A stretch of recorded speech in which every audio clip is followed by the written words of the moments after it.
You might have about a young man called Stanley Uzochukwu. Okay, yeah. Because of certain experiences I have had in life, I don't deal with anybody that is not my contemporary. In fact, if you are not in my contact, you can call my phone for 1 month, I won't pick. Unless I give you a number and I save it. If I give you a number, I don't save it, it's useless. Because only when I save your number that I can open it. If I give it to you, because maybe if I go to my number, I just give the number. Those are extra mail that will go to the junk. When the mail become 1,000, I delete it. That's how I did it. So, but if I want to contact you, I save your number, then you know I've given you a contact. Now, I used to go to certain place where I do not expect to meet Stanley, and I meet him. You follow what I'm saying? He tried to come close to me. No. I tried to please leave me. We are not the same age mate. And he followed me for long.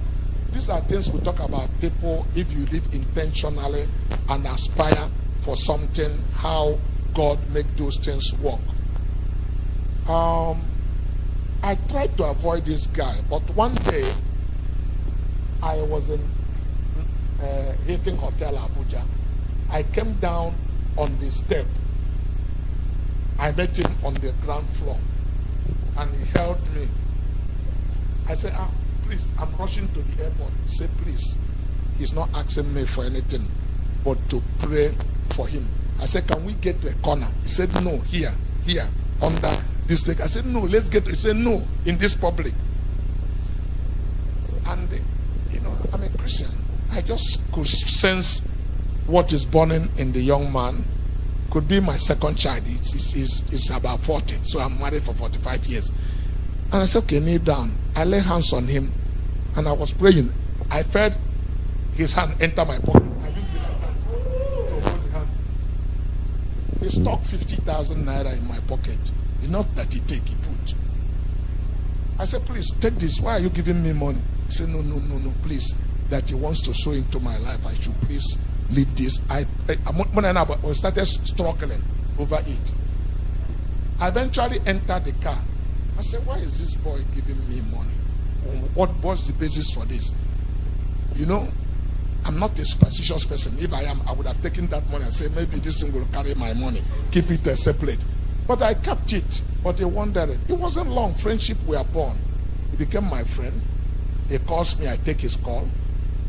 And one day he called me and, she asked me if I know anybody in First Bank. I said, why are you asking for somebody in First Bank? He told me he used to supply diesel to Julius Berger. The guy who used to fund them had an accident and died. So he's looking for money and things like that. So I said, do you have an account with First Bank? He said, yes. I said, send me the account.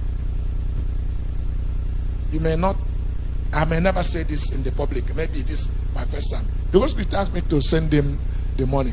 I sent him 150 million naira. He said he got the alert. The phone fall out. He opened the phone. The phone fall out of the sound. They carried the phone and go and meet his pastor. Paul Elish. Paul Elish told him that so there's no classroom about this. Because if I finish now, you may decide to send me 50,000. It may not work exactly. Yes, sir. So, because you must learn to walk by inspiration. Inspiration is what we call it spiritually. The natural people call it intuition. Intuition is untaught knowledge. No school teaches you that. Because if you're a Christian, Bible says that the person that is a Christian walks like a wind. The wind blow, you don't know where he's coming. There are testimonies I give. If you copy after it, you don't get the result. But allow the Holy Spirit to inspire you. When I lost my capital as a young man, because I just told you success story, I didn't tell you that landlord kicked me out of my house. I didn't tell you that landlord locked up my shop. Who lived to see me become a billionaire? When that happened, I went to carry scale, go to Nkwo market. People were climbing scale. I'm collecting 10 kobo. I was coming back. I branched our church, Save the Lost Mission. Louis Mora came and preached a gospel. Everything is in your pocket. I said, is this one chance, church? I went to carry scale. They are taking everything in your pocket. The Holy Spirit convicted me. I didn't give only everything in my pocket.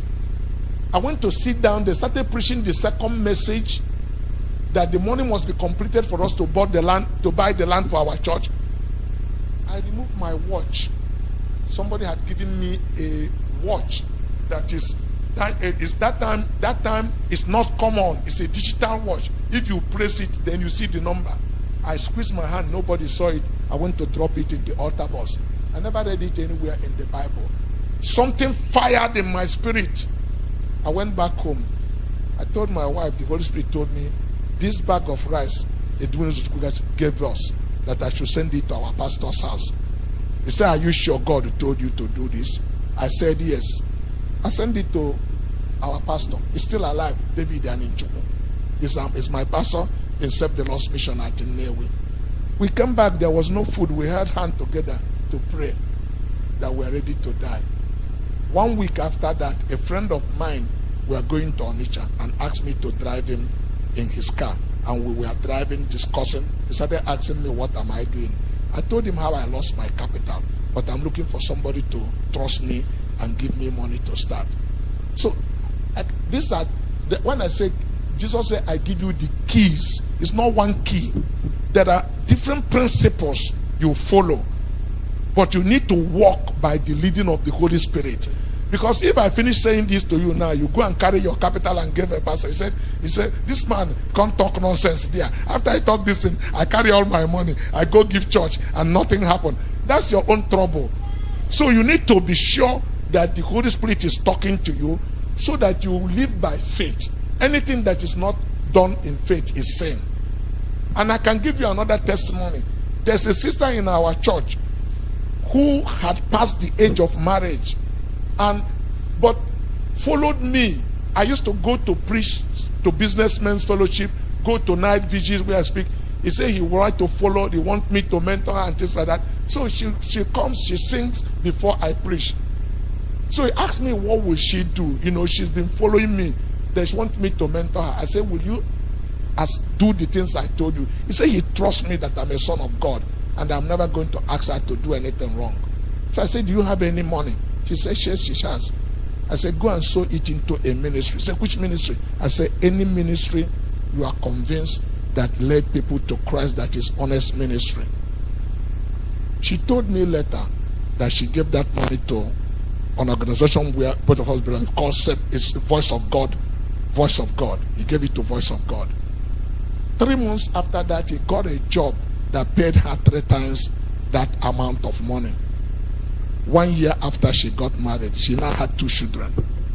So, you know, you can vow yourself out of your problem, and you can give yourself a way out of the problem. These are all different principles that are in the Bible. But what I can tell you, the most important thing a Christian needs to do is to have intimacy. When you have that relationship, you know when the Holy Spirit is speaking to you and when your mind is speaking to you. God bless you.